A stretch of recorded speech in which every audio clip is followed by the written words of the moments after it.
Welcome everybody. How's everybody doing today on this Wednesday? It is very dreary here in Northwest Indiana where we're at, and I have dog smudges on my glasses because I was playing with them earlier, and we're gonna try having both of them out today. Yeah, you haven't been on the stream in a couple weeks because we were bad. Yeah. But we actually were pretty good. We actually had the first night that we did not have the little guy locked in his crate. I'm cleaning my glasses off right now because it bugs the crap out of me. But yeah, come here. Do you want to see the people? Well, I guess you can't see them. They want to see you and how big you are. Oh my god! Look at this thing. Oh my god. Look at how big this guy is. He's not even 6 months old. He'll be 6 months in like 5 days. Or no, a week. The 29th. I know, and Remo's jealous. But we've been being a good boy, and we actually slept in Mom and Dad's room last night. Yeah. And we only ate a couple pairs of underwear. Yeah, so we got to make sure those aren't around. Somebody went through the hamper. Yeah. You. But no accidents or anything. He's actually doing pretty well. We've been keeping him out a lot because he's actually starting to be trusted. Yeah. What? Are you sad that I'm telling people that you chewed up underwear last night? Yeah. He's like, let me down, father. Okay. Okay. God. He's like, I gotta go play with Remo for the millionth time today. Yeah, but he's been doing well. Knock on wood, he's been doing pretty good with the potty training. Not as fast as I remember Remo being potty trained, but he's doing pretty good, and that's what they do all day. They're just making all sorts of noises. I don't know if you guys can hear them or not, but that's literally what...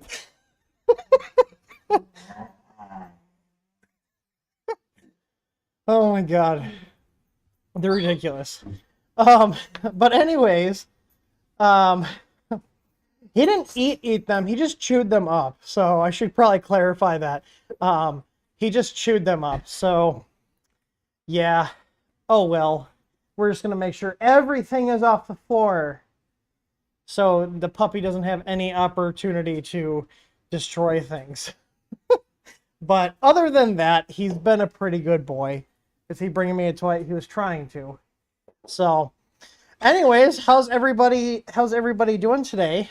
I'm being brought a ball, a gross slimy ball, and they're both watching it like crazy. Come here. Now watch. We're trying to get him to learn how to catch stuff. Oh, he actually did. Most of the time, if you throw a toy at him, it just hits him right in the face. It's kind of funny. So, anyways. You guys need to ask questions on the stream. I'm here to answer your questions. The stream goes for about an hour. The way to ask questions is to type your question with exclamation point Q in front of the question. So, you know, whatever you want to ask has to have it exclamation point Q with a space in front of it, and the bot will pick it up. If you are not sure if the bot is picked it up or not, it will reply. If you guys see in the chat right now, you can see it replies as a TH3D Studio account saying, hey, your question's been added to the queue. That's how you know it's been picked up, and then it'll come through on my screen here. I have a file that it puts all the questions in. I see Zolan's here. Zolan asked me something about unicorns. I have no idea. I know he was like, I asked you yesterday. Yeah, like a toddler, he's talking about the dogs. If it's in the reach, it's your fault. Oh, I know. Oh, I know. It was definitely our fault. I totally forgot about the whole dogs going after underwear thing. It happened with Remo. It happened with other puppies I've had. It's just like, yep, forgot about this because it's been long enough. Because Remo's over 2. So, all right. So basically, you guys asked me questions. If we don't have a ton of questions, I might switch over to puttering around with the Solval SV06. I have an EasyBoard V2 sitting here for it. I was actually just testing some code on here with a fan. But this is the board that's going to be going into the SV06. I'm getting this printer all set up for Krista to use, and I'm going to be putting the EasyBoard in there.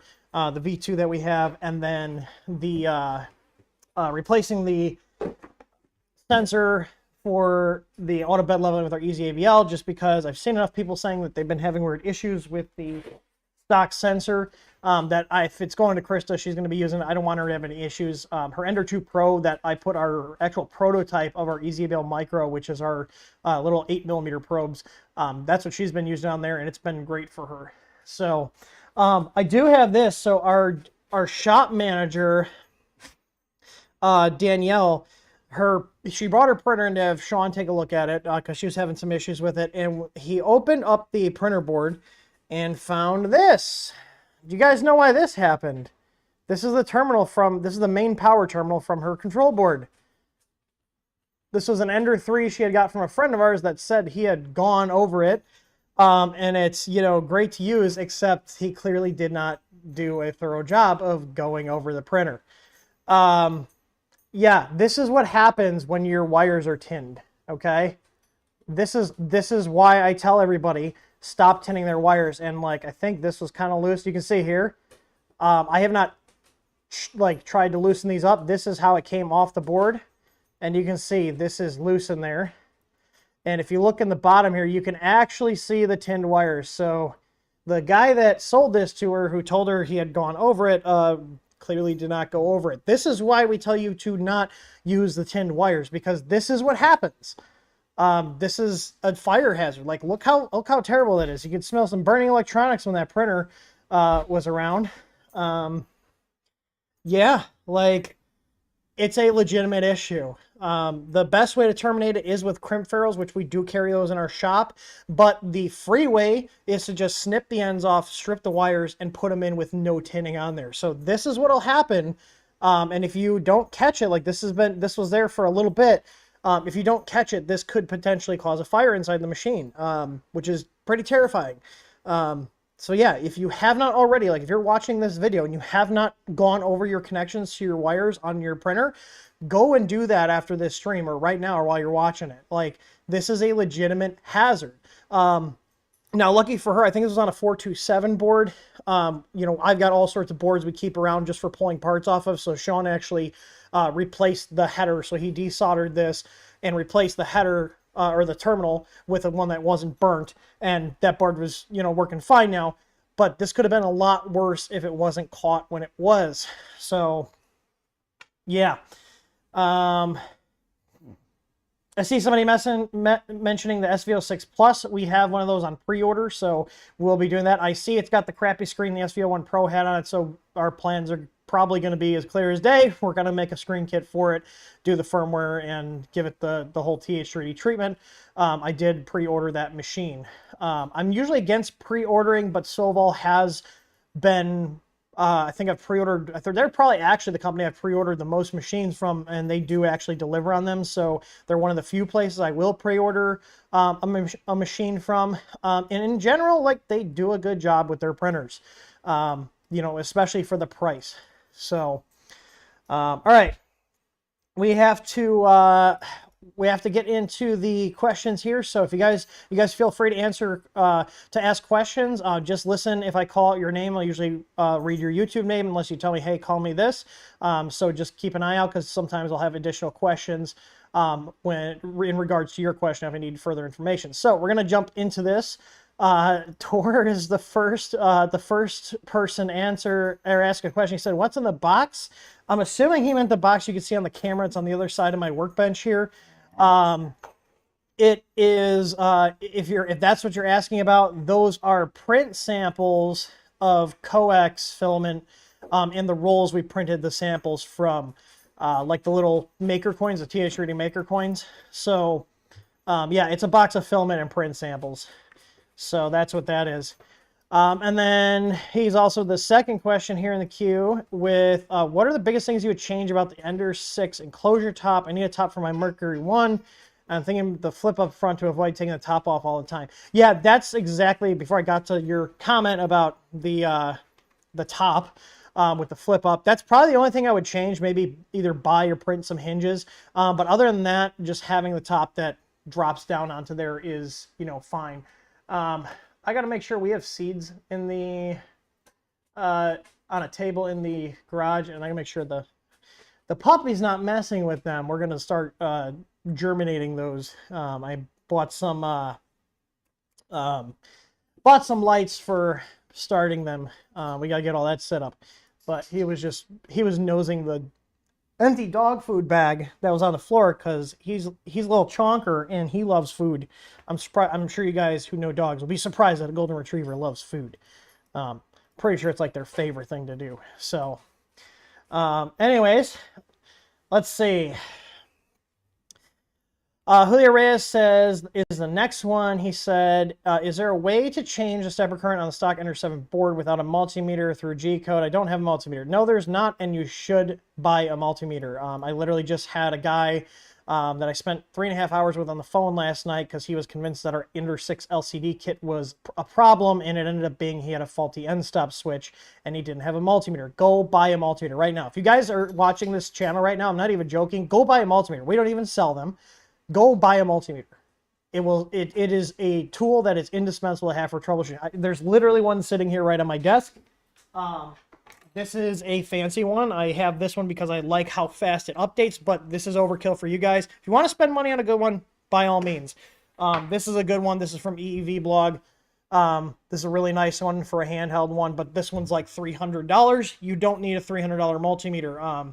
When I was talking to that customer last night, he's near Micro Center. He's actually in Chicago.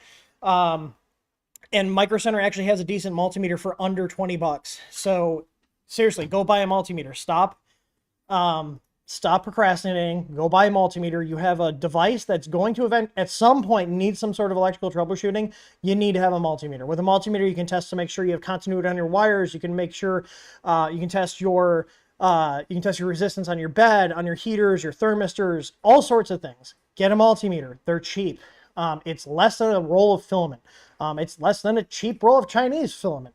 You should have one. Go buy one. The other thing you should have as well is a soldering iron and some solder. Now, when you're buying a soldering iron, I noticed that there are some like really low wattage ones. So if you're shopping for a soldering iron, the absolute minimum wattage I would say for just doing small like wire joins and tacking things on would be a 30 watt. I would personally recommend going with a 40 to 70 watt one, somewhere in that range. You don't need those. Again, are stuff that you can get. They're under $30 for a good soldering iron, and pick yourself up some rosin core solder. Rosin core solder is a solder that has the flux in the center. When you're soldering, you see the smoke come off. That's the flux. But yeah, seriously, multimeter and soldering iron, and obviously solder to go with said soldering iron. Those are three things you guys should have in your arsenal of troubleshooting tools if you have a 3D printer. They're also helpful for troubleshooting other electronics in your home, on your house, your car. Just buy one. They're great to have. My dad was not a huge electronics guy, especially with all this fancy stuff we have now. But he always had a multimeter, and he always had a soldering iron as long as I can remember. Go pick one up, seriously. If you guys do want a recommendation on a better brand of soldering iron, Hakko, Hakko. They make some really good ones. That's what I have. My one on here is a Hakko, and again, this is like a $400 one. You don't need that. We have Hakko's $100. I think it's the FX 888D. Hey. Shh. And the FX 888D is the best bang for the buck, in my opinion, for the Hakkos. It does have some drawbacks over my $400 one, but for what you guys are doing, basically everything but soldering your beds, that Hakko is going to be great. And the one that's in our shop that gets used by our people and has been used by our people and used by me is over 10 years old. They're made in Japan. They're not cheap Chinese crap. They're really good quality. So if you want to buy it once and not have to replace it for a very long time, go with Hakko. If you don't care, you can pick up some cheaper Weller ones or off brands.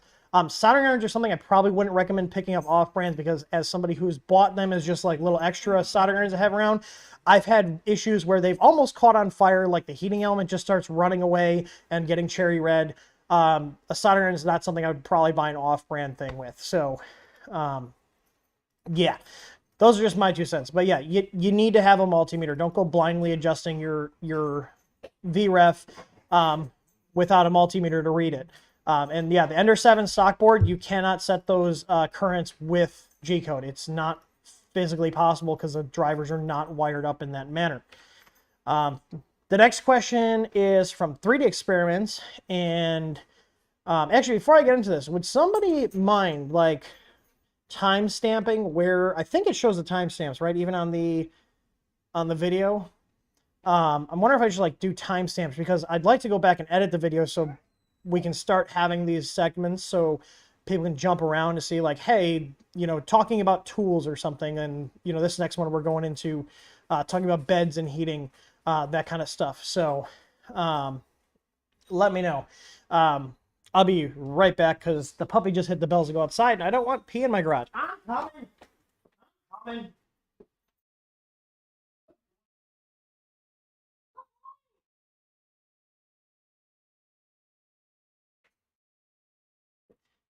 Look at that.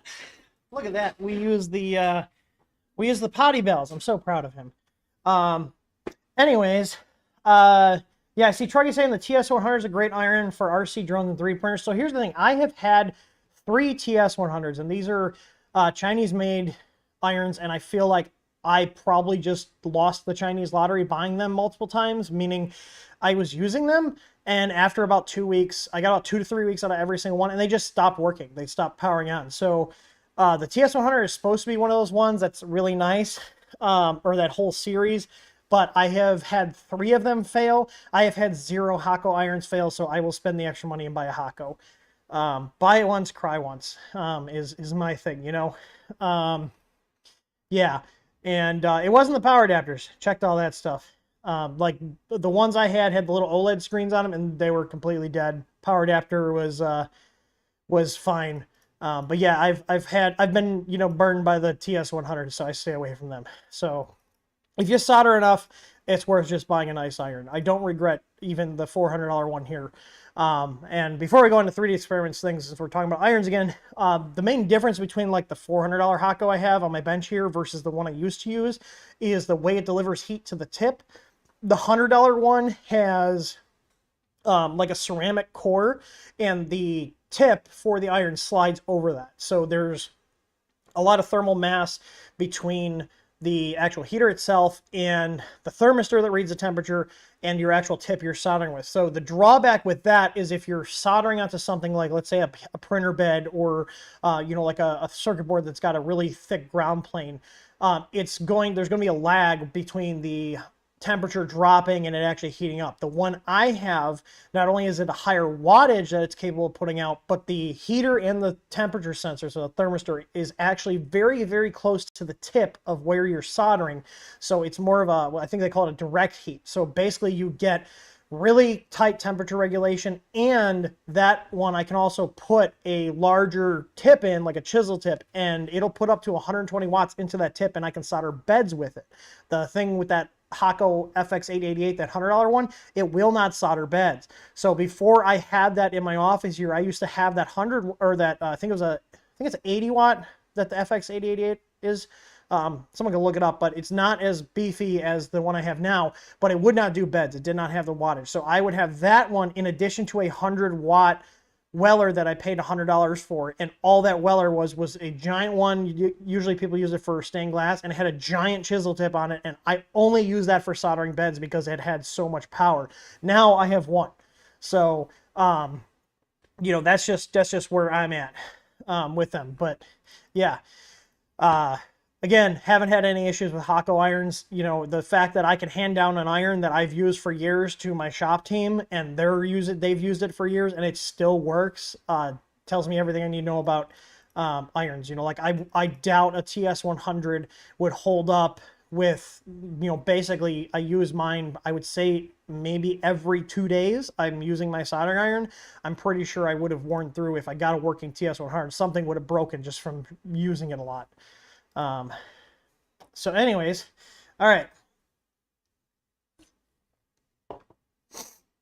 3D Experiment says, my 330 by 330 bed is taking too long to heat with the LRS 350 PSU. How many watts do I need in a second PSU for stepper motors, 50 watt hot, etc.? So if you change the power supply out, just putting a higher wattage power supply is not going to make your bed heat any quicker. It's not. What will make your bed heat quicker is getting a bed that has a higher heater wattage output, meaning it's got a lower resistance, so it pulls more power from the power supply.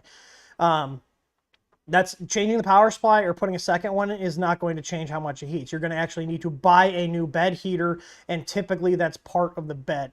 What you could do is just disconnect the existing bed heater if it's physically integrated to the bed like a lot of these printers are, and then get a silicone one and put that on the bottom and only use that. But changing your power spout is not going to make your bed heat any faster.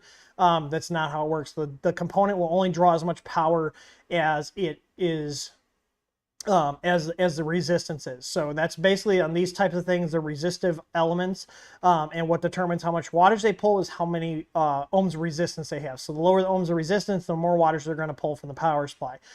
Just because you take a 350 watt power supply and switch it out for a 500 does not mean that you're going to be able to heat up faster or heat up quicker. It's going to heat exactly the same way.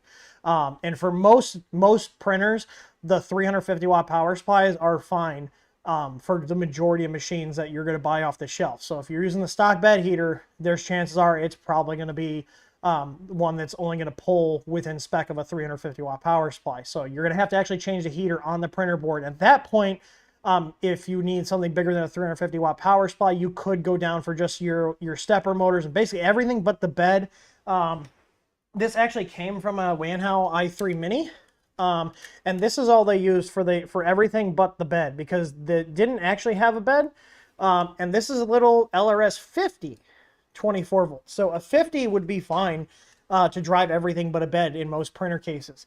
They do also make them in 100 watt ones. If I was going to buy one, I would probably just buy a 100 watt one just so I have a little extra headroom. But anywhere from 50 to 100 watts, 24 volts, and then the other size to drive your actual other power supply for the bed would be determined by the load the bed's going to be on. Now, personally, I wouldn't bother running 2 power supplies. Oh God, are the dogs laying in the mud? Please no. I'm gonna have to let them in. Our backyard right now. Here, I will show you. Our backyard is basically a swamp right now. Look at that. Do you see how swampy it is? It is so gross out. It's been raining all day, so I'm gonna go let them in. But yeah, I would just get a power supply that'll handle the bed and your printer control board. That's just my opinion. Like, even on our Anycubic Chiron, we have, I think it's a 650. If memory serves correctly, it's either 600 or 650 powering everything, the bed and the board. And that was a printer that had 2 separate power supplies. So give me 1 second. I'm gonna go let the dummies in. So.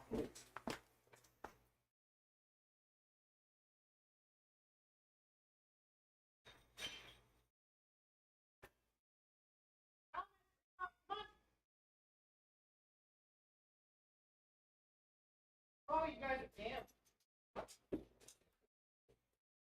Oh, they are very damp. So, now, y'all are damp dogs. They're like, we don't care. We will go out in the rain or the snow. We will get muddy and wet. We do not care. All right. Rusty's asking if we're going to live stream the wedding. I don't think so. Where we're gonna be having it. I don't even think they have power because we're doing it in a very nice outdoor thing. We're already planning all that stuff. And then I see Awesome Angels asking when it is. We're thinking next year. Well, not thinking, we've said it. It's May 5th of 2024. So give us plenty of time to plan and everything.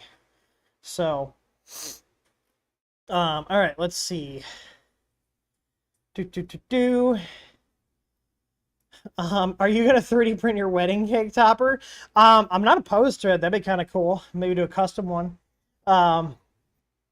Jonathan Barnes says on his first layer, it starts to put filament down, then it stops putting filament down. Do you think it's clogged? I would assume so. Yeah. Either that or your nozzle's too close to the bed. One of the two. Let's see. Rain heads are so gross out. Meanwhile, the dogs are like, best day ever. Mud feels good on my fur. Oh my god, yeah. They are terrible. They are terrible. But yeah. Yeah, I would say either if you're not too close to the bed, it's probably a clog. Get one of those little acupuncture needles out. If you don't have them, we do actually sell a nozzle maintenance kit. and then just kind of run it up in there and push it out. I like to actually get the needle up in there, then tell the printer to extrude, and this is all while the nozzle's hot. And basically get some pressure in there, so as I'm running the nozzle or the needle around in the nozzle, it's got pressure to force out the stuff I'm breaking up.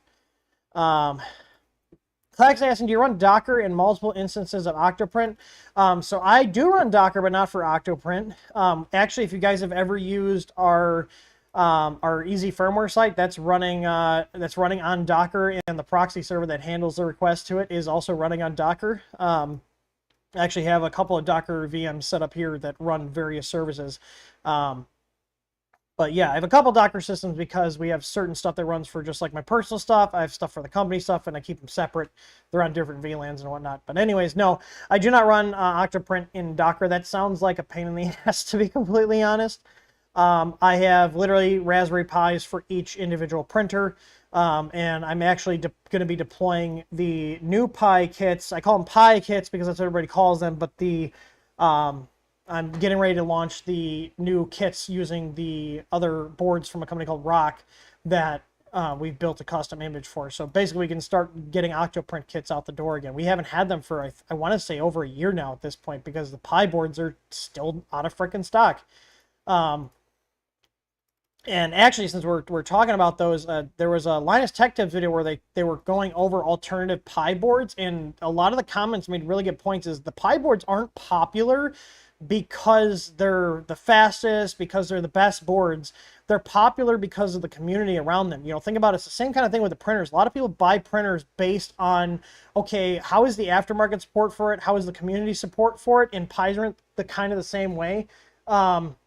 So, you know, like, even though I have a board that I've gotten working with Octoprint, got RBN on there, and everything working as it would on a Pi, that's not going to be something I'm going to be easily able to put together a guide for. We're basically going to have our own pre-built image for them. So basically, you guys won't be, you know, having to do anything other than plug the kit in and get it. But I'm not going to be putting together a guide because it took me hours to get it up and running, and, you know, go through and make adjustments to actually make it run smoothly on the actual third-party board. You know, it's not impossible to get it to run on other stuff, but it's not easy. So, but yeah, Lip Potato, yeah, I saw some of those boards, the names, but yeah. All right. So the next question is from Sit and Fly. He says his Z Gantry drifts down after print completes and the steppers are disabled. Is there a way to fix this without cranking down the eccentric nuts? One, you should not crank down your eccentric nuts. The other thing that I found helps is if you swap out the lead screw coupler with like an anti-backlash one, which we do carry those in our store, just that additional extra force on the lead screw will typically, now I'm not going to say it will 100% fix it, but typically will stop gantries from kind of drooping down. The other thing is to put a dual Z kit on it, which we do also carry. That 100% for sure will stop the gantry from dropping down. I have it on my Ender 3 Pro in here, and we have them on some of our Print Farm printers as well. And the gantries don't move after that. The gantry is so solid with the dual Z kit, you can literally pick the printer up from it. I wonder if I can, let me see if I can get my, let me see if I can get the OBS cam here. Let's see. I'm going to see if I have it here. That's a scope camera. Let's see. Let me see if I can get this, see if this works still. Droid Cam OBS. Hang on, bear with me, because I literally have it on my printer here, and I can show you guys. Waiting for a connection. It's trying. Let me see, hang on. Scene collection. Where are the settings for the OBS plugins? Droid Cam OBS. I know there's a setting to tell it. I have my IP on here, and apparently the IP changed since last time I used it. Why am I like blanking out on where the plugin settings are? Is it not installed? Hang on one second. I want to make sure that the chat is not set to like timeout, because I want to show you, like, it makes the gantry incredibly stable. I think I forgot to install it after I reinstalled Windows on this computer here, to be completely honest. I have my OBS set up and it's there, but I don't think the DroidCam OBS plugin is installed on the actual thing. So auto stop, I'm going to disable that because basically I'm going to have to exit OBS to install the plugin, but if I have auto stop turned off, it'll just come back on. So you guys will see it spin for a sec, but then it'll come back. So give me 1 second. I'm going to install it really quick. All right, hang on. And we're back. All right, let's see. Let me see if I can... Hey, DroidCam. All right. Let me put my port in here. Let's see, refresh device list.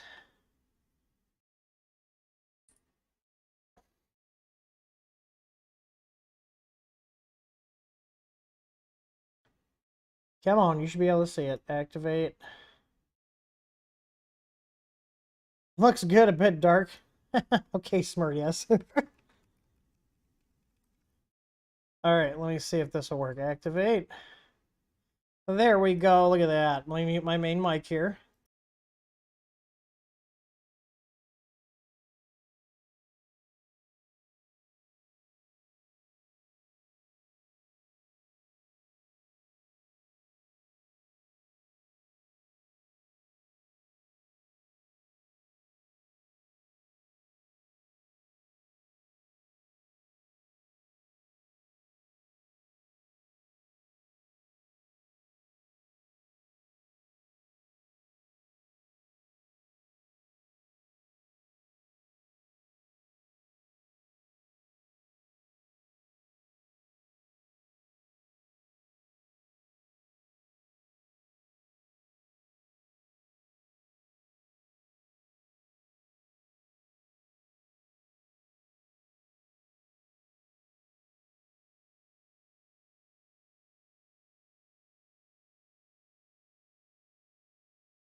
So you guys heard nothing? Did you see?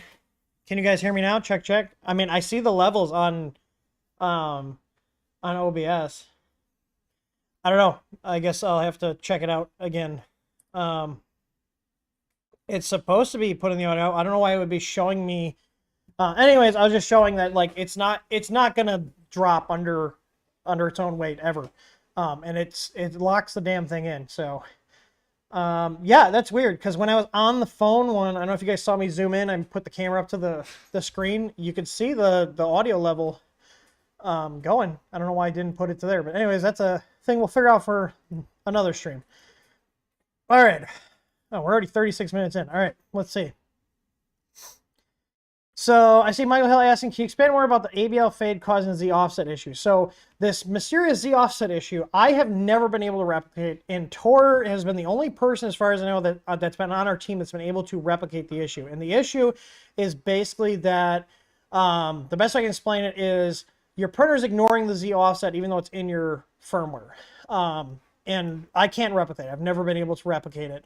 And disabling the ABL Z fade in the firmware seemed to have an impact on that, and that's also a feature that we've had issues with in the past. So I just decided to disable it. The thing is, if you guys do want to use the ABL fade on your own personal printer builds, you can edit the source code. We're not going to be turning it back on, just because we've had a lot of issues in the past before. So this is basically just us seeing if disabling this and pushing it out to everybody, if people now stop having issues. And it was a very small handful of people. I think we have less than like 10 tickets across the last couple of years. And this has been an ongoing thing with Marlin, where some people are like, my Z offset isn't being applied. So basically, let's say your Z offset is -2, okay? And then you start a new print. You go to start it again, and it's like the Z offset isn't there. So now you move it down, and on the screen it shows -4, but it's really applying a -2 offset. And it just kind of stacks. I personally think it's just some weird EEPROM issue, but again, I can't replicate it on my printers. I haven't been able to replicate it on any 8-bit boards, 32-bit boards, like haven't been able to replicate it at all. So, but we have been trying to document and do things. The other interesting thing is when a file was sliced with Super Slicer or Prusa Slicer, the issue presented itself. But when it was sliced with Simplify 3D, the issue didn't present itself. So I don't know if it's some weird bug with G-code settings being sent. I think there was, I have it documented somewhere, but there was some other setting that Tord found that if you turned it off, even with Prusa Slicer or Super Slicer, the issue never came back. So we do have a document. I think it's on our Help Center. I don't know if it made it to the Help Center yet, but we do have an internal document that will eventually make its way to the Help Center. But one of those things we found at the firmware level is disabling the fade. And since that's something we have set to 0 anyway, which effectively just turns it off, it's still compiled into the code. I was like, screw it, we're just getting rid of it to make sure it can never accidentally be turned on. All right. Yeah, could never narrow it down to anything so far but the Z fade. Yeah, it's like this weird illustrious issue that, you know, the thing is I can't replicate it. So hard to troubleshoot something you can't replicate. All right. Lost Things asking, do I plan on making black Easy Flex plates in the texture PEI? I do not. I don't see the point of changing the color. I mean, maybe it looks cooler, but I mean, I'm sure I can get them made in whatever color I want, but it's probably going to be more expensive than just the natural goldish color that they come in.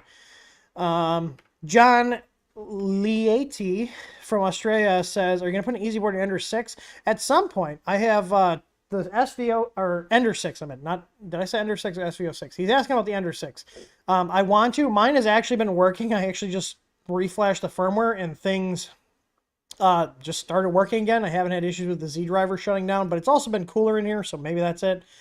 But yeah, at some point, I don't have a date, but you know, if it dies, then it'll get bumped up to the front of the queue. But right now, I have to spend time, you know, assisting the team and, you know, running the business before doing, you know, more fun stuff like that.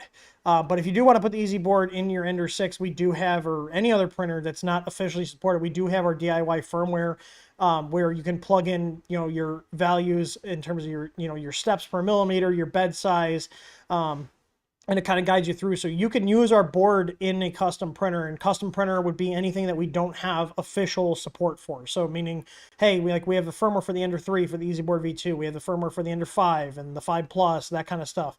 Those are the official supported machines, but you can use it in custom machines. I actually have an Easy Board, the version 1 in my my AlphaWise U10 sitting over here. So you can do it right now if you wanted to. You're just going to be on your own setting up the code, but we do provide a easier to set up version of Marlin.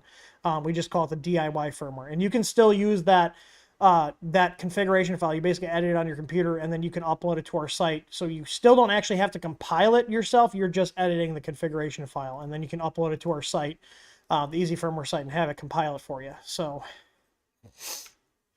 Vic is asking about any recommendation of the scanner. There's some automotive parts I'd like to scan if possible. I don't have one. I don't know if my brother Doug, who goes by Top Hat Wildfon here, is watching, but he has one. I don't know the brand of his. So yeah. Peter Anderson asking. He said my Ender 7 can't handle the speeds. I have a feeling that it can't handle the firmware. I don't know what you mean. But on the Ender 7, when I was playing, I'm assuming you're going to be talking about with input shaping. The Ender 7 with the stock drivers was losing steps, so I would not recommend using it. But again, you could put an Easy board in there with the DIY firmware. Again, know what you're doing. Make sure you're probing out your pins. Again, multimeter. On the Ender 7 and the Ender 6, they both have like shared pins going to their breakout boards, so you got to make sure you're probing those out. The other reason that I'm apprehensive about doing an Ender 6 video on swapping the board out is not because it won't work, is because it's not a just put the board in and update the firmware situation. They did some weird stuff, and I'm assuming there's going to be some repinning needed on the end stop specifically to get it to work because they're sharing ground wires and everything. But that's a thing for another day. All right. GFizz asking, where can I buy the hats like the ones you're wearing? So we made like, I think 120 of these total. We made like 20 something of them. And then I did a big run of 100. They were on our site for a bit and then like nobody bought them for a while. So once we sold out of them, we didn't restock. We just did a limited run of 100 and called it a day. So we do not sell them. We also gave them away too. We had some we gave away at events. So if you guys got one at an event, you should feel special. We're not making any more of them. I am thinking about doing a refresh on some of our merch, like coming up with some new shirts and stuff, and then getting them back directly on our website. Because if you guys remember, a number of years ago, this was like before all the human malware went around, we had the merch directly integrated with our store, instead of a third-party one like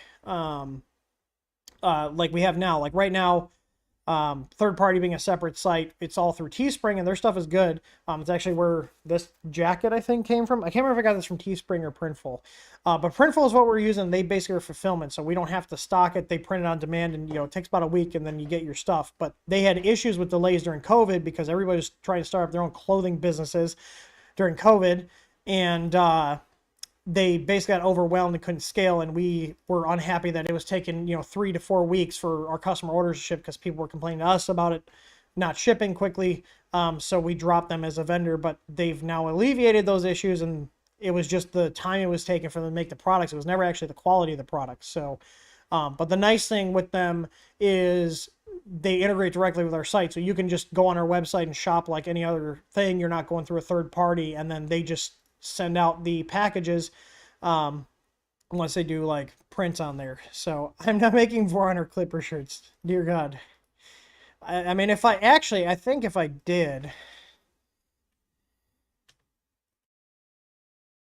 I mean, I could just put these, if I did a Vorunner clipper shirt, I could just put this on there. That would work. Maybe I will. You can just put that on there. Just put that as a Vorunner clipper shirt. But all right, next question is from 3D Experience. He said his FiveSec spider has two 24-volt inputs, one for the bed. Can I use that for my second PSU, or should I use the older TH3 AC relay laying around? I'm not familiar with that board, so I'm not going to give you advice on it. You should, as much as I hate to say, refer to the manufacturer's documentation, knowing damn well that FiveSec sucks. You're going to have to refer to whatever documentation they have. I'm not going to give you wiring advice on a board I've never used. FiveSec is one of like the shittiest 3D printing electronics companies out there. Like if I had a gun to my head and say you have to use a FiveSec or a Big Tree Tech board, I'm putting a Big Tree Tech board in there. Yeah. FiveSec as a company sucks. Literally every board I've bought from them has been defective. Like control boards, defective, and one of their boards had a issue where if you plug the USB in while the printer was powered on, it would just start heating the hot end. This was a couple of years ago. I think the video is still on our channel here. Yeah, FiveSec, stay away from FiveSec. They're a terrible company, and they just rip everybody off. Like they just copy everybody else. At least Big Tree Tech comes up with their own ideas for the most part. Gedson says, what upgrades I recommend for the Sidewinder X2? I can't recommend any because I don't have that printer. Maybe people in the chat can chime in. Geek Edits YT says, I have a CR Touch installed in my printer. My condolences. And the hot end crashes into the bed when trying to auto love or auto home. What do I need to get it to work? So just given that information, it sounds like you don't have the wiring done correctly. So on a CR Touch, I'm just going to refer to it as a BL Touch from this point on because it's a BL Touch clone. You're going to have 5 wires. You're going to have 2 ground wires, a 5-volt wire, and then there's a control wire. So that's 1 signal pin, and then the Z end stop pin. All of those have to be correctly wired up. Now, if you know that the end stop is wired up correctly, if you run an M119 command over a serial connection to the printer, if you pull the pin down, it should show open. If you pull the pin up, it should show triggered. If you know if the signal connection is correctly configured, you should be able to deploy and stow the pin from the printer's LCD menu. So, yeah. But basically, it sounds like if it's crashing, I'm assuming the pin's deploying, so you have like half of the pins working. It's probably because it's not configured on the correct pins. Maybe you have it wired wrong or the firmware is set up incorrectly, but you have to have 2 working signal pins for a BL Touch to work. And that's one of the things I'm not a big fan of, like, other than the fact that they also pull power directly from the motherboard, meaning if there's a problem with them or it shorts out, you could potentially short out your board. Whereas like with our Easy ABL kits, they get power directly from the printer power supply. So if something happens to them, they pose 0 risk of damaging your actual control board. We actually have the signal side optically isolated on our control board from the power going to the probe and the signal side of the control board. So, but yeah, the pin is not deploying. Okay, so yeah, that tells me that the wiring is not matching the firmware. So whatever you have in the firmware has got to match what you have in the wiring. And on the 427, you can either have all 5 of them connected to the 5-pin header. You know, if you're using our firmware, we have an option called BL Touch on 5-pin. And basically, if you guys are watching, if you have a CR Touch, just follow any guides for the BL Touch. It's the same thing. Creality knocked off the BL Touch. Personally, I think I like Creality's knockoff of it a little bit better than the original BL Touch because they do have a metal pin and it does feel like it's built a little better. But they're both not my favorite type of sensor, obviously, because we don't sell them.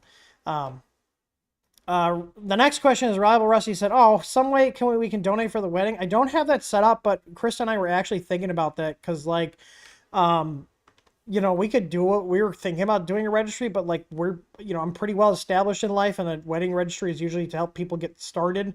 And honestly, I'd rather have money to go towards like our honeymoon and, just in general paying for the wedding. Like, we're going to keep it pretty modest. I'm not one of those people that thinks spending $10,000 plus on a wedding is a good idea. It's a waste of money, in my opinion. So we're going to do something that's still going to be nice, but I'm not going to be, bending over and paying a ton of money. Not doing that. 3D Experiment says, are maglev bearing fans any quieter than dual ball bearing fans? I sell and use both, and I think they're about the same. The only time you'll hear a difference between the two is if one's going out, and they'll both be loud. Any fan with bearings going out is going to be louder. But yeah, Jimmy Miller says the SPO6 Plus has a 5-watt power supply that's not a Meanwhile. Surprise, do you have one at that wattage? So I'm going to actually test and see how much power that bed pulls once we get ours. Because if it's going to be within the 350 watt spec, we're probably going to be able to run that printer on the 350 watt. Now, this is just pure speculation, because here's the thing. The Anycubic Chiron came with a 1,000 watt power supply. We're running that safely on a 600 watt power supply. I think the reason a lot of these companies do this is like those power supplies are like Chinese knockoff power supplies. So a 500 watt Chinese no-name power supply is not going to put out as much power reliably as, let's say, a 350 watt Meanwhile. So basically what it comes down to when you're gauging how much wattage you want to have is how many amps are being pulled from the power supply, because a 350 watt 24 volt power supply, that's going to put out 14.6 amps. That's its max rating. And the thing is, you can go over a little bit on the power supplies. I think Meanwhile's cutoff is like 20%. I've gone 10, 20%. And sometimes it's fine. Like they will shut down under load, but the thing is, like, it really depends on how much you're actually going to draw. And the easy way to figure that out is, one, if you have a current clamp, which I do, just tell it to heat with the stock power supply, put the clamp on there and see if it's pulling, see how many watts it's pulling. If it's only pulling 12 to 13 watts let me restart that. The current clamp's going to show me amperage. So if I tell it to heat and put the clamp on there, and I'm only at 13 amps, I'll probably just roll a 350 watt power supply on it. But if it's pulling 17, 18, almost 20, then yeah, obviously we're going to want to do something different. Either way, though, I don't trust those ratings on those power supplies because they're knockoffs. They're not going to perform as well as the type of power supply they're imitating. I was just making sure he was having something he should be chewing on, because I heard chewing. I heard chewing. He's being good. Also, Andrew said, what was the name of the AI software you're using? That was ChatGPT. I actually used ChatGPT to write some code that that we tied in to tie our ticket system in with Teams. So basically, like if a ticket hasn't had a response, like let's say you sent us a response and one of us hasn't replied to that ticket for 48 hours, it'll ping us. I actually used it to write code for that for a webhook, which is amazing. Swaphead said, yes, embrace the dual Z. When is the EasyBoard native dual Z drivers coming? It is not coming. Maybe on the next revision, but we don't have any plans. You guys wondering, we don't have any plans on putting out a new EasyBoard revision for a while now. I do see Griffin was in here. He's actually the engineer we use to help us run all the production and do the EE on all the boards. I'm the code bitch. I get all the software running on the boards. But I wouldn't be opposed to doing a 5 driver. It really depends on cost, and I think things are starting to normalize. He can confirm that or not. I don't know if he's still watching. But that was the main reason why we haven't done anything with any further EasyBoard revisions with like more features and more stuff, is because of the cost of doing so. You know, because if we went up to a 5 driver board, we have to have a larger CPU package, which then bumps the cost up. And the other issue with not just cost, but part availability. But I think that's finally starting to level out. I could be wrong. I don't know if he's still in here. He'd be able to answer that. But we've been able to get these processors for our boards, thank God. All right, we are coming up on the 1 hour mark, so I'm going to try to rapid fire through these last couple of questions. So please don't ask any more questions. I'm probably not going to get to them. We try to keep this at an hour. And I see Griffin did pop in. He said he's continuing to wait till cost goes down. Availability is getting better, but cost is still high. So hopefully in the next few months. Okay, so we can start talking about doing things again. That's exciting. But we don't have any plans for doing a new EasyBoard at this time. I don't see the point of it. So 3D print experiences for his smooth PI sheet. It's not sticking well as it used to. Does it need to be scuffed up? Does it need glue stick to release pad G? So having a release agent, this is with any PEI sheet, whether it's our brand or other ones, it's always a good idea to have something between pad G and your surface you're printing on, because pad G will bond to bare glass as well. So glue stick, hairspray, or my favorite Vision Miner. I probably have a bottle somewhere around here. I know I have a couple in my office. Yeah, it's up there on top of my enclosure. You can see it right there. Boop. But yeah, in general, if you have a smooth PEI sheet, if you just lightly scuff it up and then wipe it down with alcohol, you can usually get it to start sticking again. Yeah.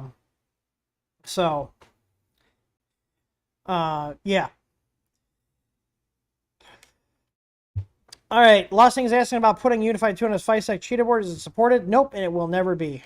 I will not, like I said, FiveSec makes worse boards than Big True Tech somehow.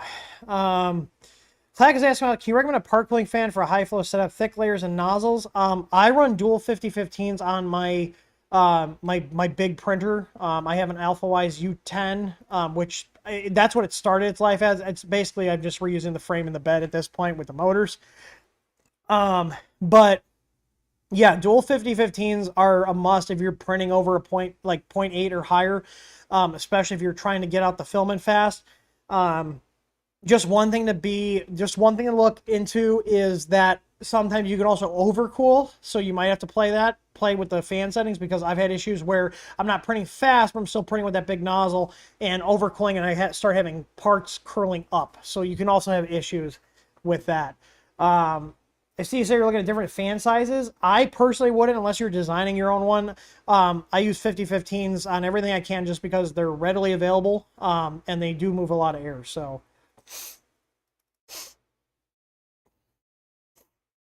let's see. So someone asked about the Ender 6 Easy Board. Set up a GoFundMe or set price. We can pitch in to cover your R&D. It's my time. It's not a money thing. It's time.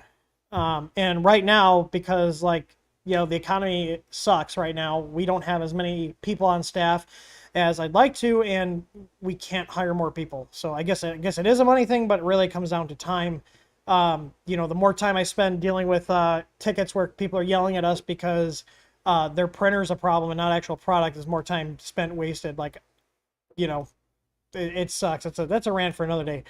JJ Miller is our last question. He said, any new products coming out like Switchwire Voron kits? No, we won't be doing Voron kits We already came out with our own filament a couple months ago, and that is already on the site. I know some of the colors are out of stock, but they are on the way. I think they're actually shipping to us in 4 days. They're being made right now by the factory we use. But yeah, but we're still internally testing like kind of a Mercury 1 custom frame with our hardware type design for a kit printer. But I don't have an ETA for that. You know, again, I don't want to half-ass release it. You know, we're not these open source project where they just kind of throw it out there and be like, here you guys go. You know, no, I want something that's finished and not going to frustrate the end users, which means we have to take time to do things. So, all right. Well, we are right at the 2 hour mark or the 1 hour mark here, and we've had good boys. So that means they get a treat. Yeah, look, we got little steak snacks we got from Menards. And look, it's even got a golden retriever on it. That's you. You guys are still very... Do you see how damp these dogs are? I don't know if you can. They're very damp. Look who's sitting already. You're not sitting. Remo, can you sit? Good boy. Comet, shake. Shake. No, shake. Remo, no. Shake. Comet, shake. Good boy. Good boy. Remo, shake. Good boy. Can you speak? Ooh. Yeah? There we go. Good boy. Comet. Down. Down. Good boy. There we go. They were good boys. And then just one more. So Remo knows he's still my favorite. Yep. So anyways, I hope you guys enjoyed this stream. There will be some other streams this week. I don't know when. I'm gonna talk to Krista. If we're not doing anything tonight, I might pop the SV06 on so we can get the easy board in that. The other printer I have standing in my way of doing something with the Ender 6 is the SV01 Pro, just because we need to get it done. Its touchscreen is still sitting here on the desk. So anyways, I hope you guys enjoyed the stream. We do these every Wednesday at 4 p.m. Central Time, and I will see you guys on the next one. I hope you guys learned something, and as always, happy printing. I'm gonna go live my life. See you guys later.